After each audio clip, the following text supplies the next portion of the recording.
안녕하세요, 큐쌤입니다. 오늘도 좀 이야기를 좀 해보자고요. 오늘은 중고등학교 교사가 되려면 어떻게 해야 될까에 대해서 좀 이야기를 해볼게요. 중고등학교 교사가 되는 길은요 좀 많아요. 그리고 왜 중고등학교라 부르냐? 중학교 교사랑 고등학교 교사는 시험을 같이 보고요, 같이 본 사람들에서 알아서 찢어지는 거예요. 그러니까 중학교 교사랑 고등학교 교사를 따로 뽑는 게 아니라요, 중학교 교사랑 고등학교 교사는 둘 다 중등 임용고시라는 시험을 봤고요, 그 시험을 합격한 사람이 그냥 교육청에서 너는 중학교, 너는 고등학교 이런 식으로 보내고, 상황에 따라서 중학교, 고등학교가 서로 이렇게 왔다 갔다도 가능하답니다. 그러니까 내가 필요하면은 고등학교 가고 싶다, 고등학교 가고 싶습니다 라는 거를 등록을 할 수 있고요. 고등학교에서 난 중학교로 가고 싶어요 라고 쓰면은 이렇게 크로스도 돼요. 뭐 물론 크로스가 엄청 많이 되진 않지만 그래도 매년 크로스 되는 걸 원하는 사람들은 이렇게 전보 신청이 가능한 거니까 어쨌든 두 개는 똑같다. 근데 이 둘 다 가려면 어떤 특징을 갖고 있느냐? 둘 다 가는 길이 많은데요. 왜 길이 많냐면 길이 많은 원인부터 좀 알아야 될 것 같아요. 일단 교사가 되려면 무엇이 필요하냐? 교사가 되려면 시험을 보면 된다 했잖아. 뭐 아무나 시험을 보는 게 아니라요, 시험을 보기 위해선 자격증이 필요해요. 그 자격증이 바로 뭐냐면은 2급 정교사 자격증이라는 자격증이 필요하거든요. 2급 정교사 자격증이 발급이 되는 데가, 초등학교 같은 경우에는 이 교육대학교, 그러니까 뭐랄까 서울교대에서만 발급이 되는데요, 중학교에서는 여기저기에서 발급이 된다는 점이 특징이 달라서 좀 이야기를 해드리는 거예요.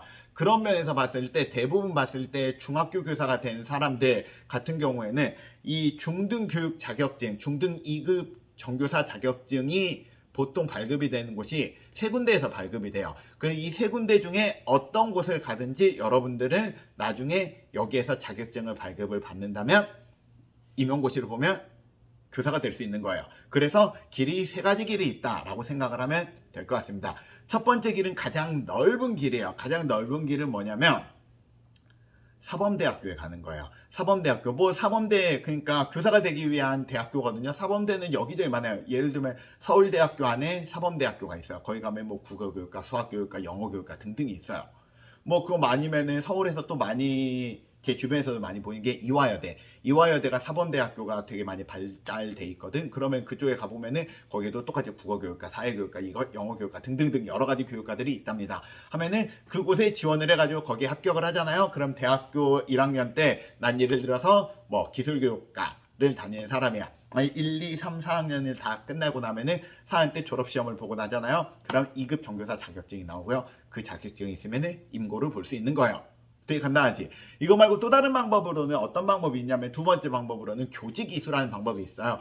교직이수라는 게 뭐냐면은, 예를 들어 내가 수학과를 졸업을 했어. 뭐 우리가 계속 서울대 말하니까 서울대라고 얘기를 한번 해보겠습니다. 서울대 수학과를 졸업을 하는데요, 그 과를 졸업한 친구들 중에서 몇몇 친구들에게 수학교육 자격증을 발급을 해주는 특징이 있어요. 그걸 교직이수라 부르거든요. 그거는 대학교에서 몇몇 개 과목의 수업을 들어야 돼요. 교사가 되기 위해서 반드시 들어야 되는 수업들이 몇 개 있거든요. 뭐 예를 들어서 그냥 방금 전에 말했던 수학과라고 하면 수학에 대해서 배우는 거 말고 수학을 어떻게 가르치는가, 이걸 교과교육학이라 부르거든. 그런 것도 배워야 되고요. 그 다음에 교육이란 무엇인가, 이걸 교육학이라 부르는데 다양한 교육학적 지식도 쌓아야 돼요. 그럼 그 두 개의 과목의 수업을 수학교육과생들이 듣는 거를 수학과 친구들이 듣는 거야. 그리고 그걸 들어가지고 일정 이상 그걸 학점을 듣잖아요. 그러면 나중에 졸업을 할 때 우리가 수학과 졸업과 그 다음에 수학 2급 정교사 자격증 두 개를 발급을 해주는 거예요. 근데 대신에 이 교사 자격증 하는 교직이수 같은 경우에는 모두 다 이걸 수학과에 있는 모든 친구들에게 발급을 해주는 게 아니라요, 학교마다 다르긴 하지만 보통 한 10%에서 20%의 친구들에게만 발급을 해줘요. 그러면 보통, 그러니까 저 때 기준으로 할게요.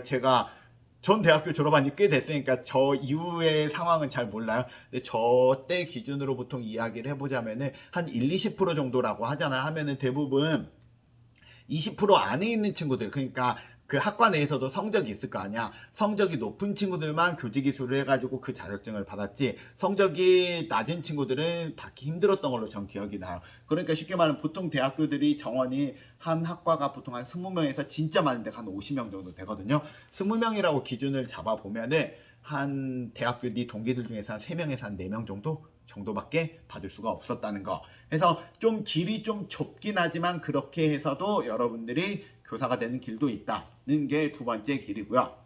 세 번째로는 그게 아니라 대학원을 가는 방법이 있어요. 대학원이라는 건 뭐냐면은 대학원들 중에서 교육 관련 대학원을 가는 방법이 있거든. 뭐 예를 들어서 기술교육대학원 해서 석사를 받는 거야. 석사를 받고 나면은 이 석사가 끝나고 나면은 이 석사 자격증이랑 같이 우리가 교원 자격증을 같이 발급을 받는 거지. 근데 보통 이 각각의 교과, 이 석사 같은 경우에는 여러 가지 경우가 있지만 대부분 예를 들어서 수학교육과 석사를 받는다. 그럼 수학교육학과 대학생만 뽑는 게 아니라요.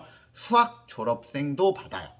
그 다음에 기술교육과는 더 많아요. 기술교육과 같은 경우에는 대학교 때 기술교육과를 졸업한 친구들도 봤지만 기술교육이 아니라 뭐 예를 들어서 뭐 건축학과 아니면 토목공학과, 기계공학과 아니면 화학공학과, 재료공학과 이런 친구들이 대학교 때 졸업을 했어. 그리고 나서 대학원을 기술교육학과로 지원을 할 수 있거든요. 대학원을 기술교육학과로 지원을 하게 되면은 그쪽 친구들이 졸업을 해가지고 교원 자격증을 받을 수 있는 거예요. 그래서 여러분들이 교사가 되기 위해선 보통 길은 세 가지 정도 길이 있다 생각을 하면 될 것 같아요. 그리고 교사라고 말했는데 교사를 떠나서요.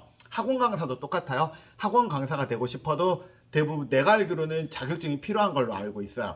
그 자격증이 교원 자격증이 필요하고요. 그 교원 자격증은 동일하게 방금 전에 말했던 것처럼 이런 자격증을 모두 다 갖추고 있어야지만 똑같이 시험을 볼 수 있고요. 그리고 그들은 시험을 보지 않고 학원가로 뛰어든 사람들이겠지. 그래서 그들도 동일한 능력을 갖고 있다라고 생각을 하면 될 것 같습니다. 그래서 오늘 이야기를 좀 종합을 해보자면은 중학교, 고등학교 교사가 되기 위해서는 무엇이 필요할까? 길은 넓다.